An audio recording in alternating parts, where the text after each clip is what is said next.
This is the KRMG Afternoon News with Skylar Cooper.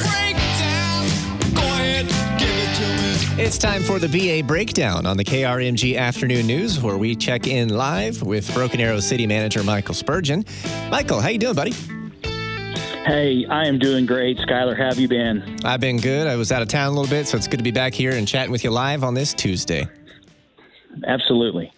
Last time we spoke, it might have been the last time we spoke, I asked you about the upcoming citizen survey. That's now in circulation, and I think there's a few more weeks for people to answer that. But with that in mind, I wanted to ask you specifically so I live in BA. If I fill this thing out and I go through the questionnaire, what might I eventually see in meaningful change? What do you hope to get from this in these answers from people in the community of Broken Arrow that could lead to something happening in Broken Arrow? Well, I started work back in the fall of 2015, and we did a similar survey in 2017, really. And as I've mentioned to you before, the survey has two parts.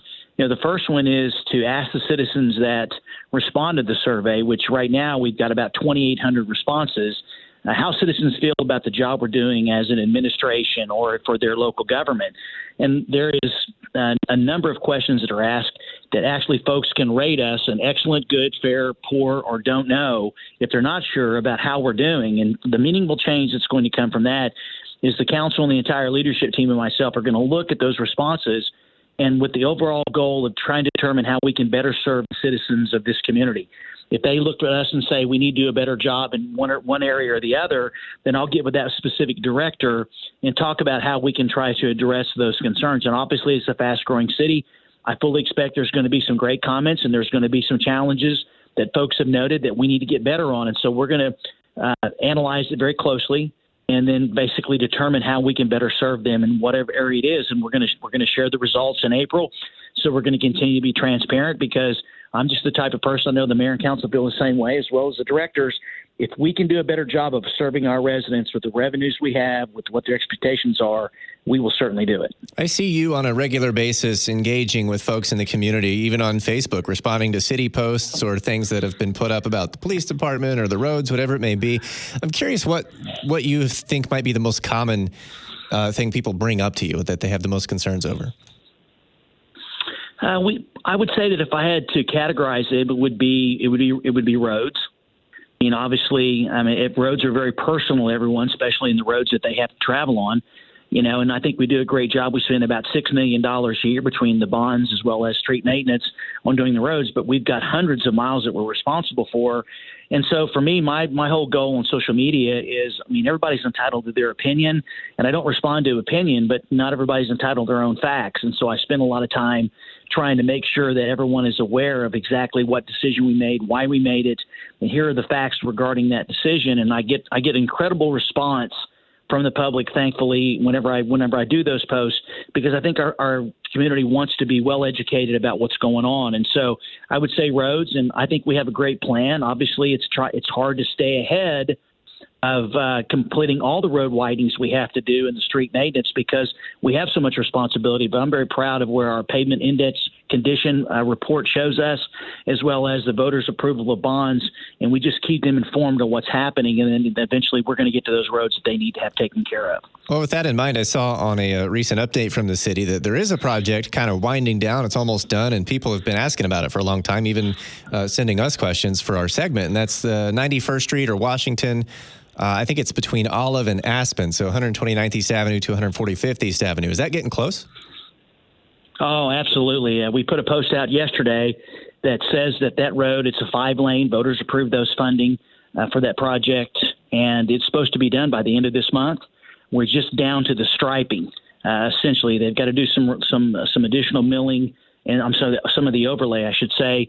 But I'm proud to say that now that 2-mile stretch, which is from Garnett all the way to Aspen, is going to be completed, which is exactly what our residents wanted. This is what they voted on, and we're timing this to where once we finish this up, we're going to move over to Houston, 81st, and we're going to start a 2-mile stretch from Garnett to Aspen because those are probably the two main, besides Kenosha, east and west roads that are traveled through our community. Voters have approved that, and they deserve to have those roads widened so they can get to and from work or wherever they need to go daily in a much more safe and orderly fashion. We're talking with Broken Arrow City Manager Michael Spurgeon. It's the BA Breakdown, and I'm glad you brought up the future project because that was my next question. I know that there are a lot of times people will ask us about a specific stretch. You know, it's something they drive on a lot, and they have a problem with it, and they say, when are they going to do this one? And sometimes it seems to me that, of course, it's important. They drive on it, right? But it seems to me that there's probably a longer process, like way before those orange cones are put in place, right? There's a lot of planning before the ground is broken. Oh, my gosh, there sure is, and I'm glad you asked that question. I mean, it's not as easy as everyone thinks. Is that first off, you've got to have the funding in place, and that funding includes money for designing the road, which normally takes about a year to design a road. If it's a bridge, it could be longer. Secondly, we try to do a lot of this simultaneously, is you have to acquire the right-of-way, and a lot of people today will not give you the right-of-way. You have to pay for that right-of-way, so you've got to have that in the budget. Then you have to work with the local utilities, primarily ONG and PSO. And by the way, they do a great job of working with us. And they have to relocate their utilities, and we're required to pay for that. And then you actually do construction. So it can take literally from 3 to 4 years from the time you say go on a project and start designing it until such time as you're ready to open the road for ribbon cutting to say that it's completed. I mean, construction normally takes about a year if there's not a bridge involved. If you're just going to go to a 2 to a 3 or a 2 to 5 way line, road widening can be a little bit longer. Is there a place people can go and see planned projects, upcoming projects? Yes, we've got a website on our website. We have a place to get data on projects, and actually, Aaron McCulloch is getting ready. We're getting ready to put out our Open Roads Edition, which is a newsletter that's dedicated totally to street improvements throughout our community.